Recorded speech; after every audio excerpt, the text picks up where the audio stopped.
দেখুন, এগুলো বিজেপি নেতা যা পারছে বলে যাচ্ছেন।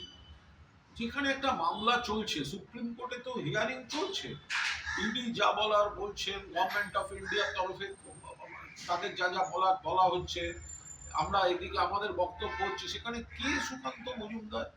কে সুকান্ত মজুমদার? এমন একজন সুকান্ত মজুমদার যার জমানায় সভাপতি থাকাকালীন বিজেপি ক্রমশ খারাপ রেজাল্ট করেছে, মানুষের কাছে আরো প্রত্যাখ্যাত হয়েছে।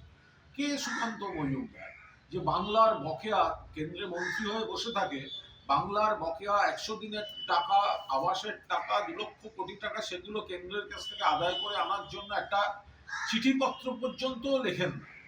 ফলে এনাদের এই আন্তাবড়ি কথাবার্তা, এগুলোর সময় কোনো প্রাসঙ্গিকতা আছে? যা চলছে কোর্টে চলছে, কোর্টের ব্যাপার নিয়ে কেন রাজনীতির মন্তব্য করবো? যা বলার আছে আপনাদের আইনজীবীদের দিয়ে কোর্টের বিচারপতিদের বলান।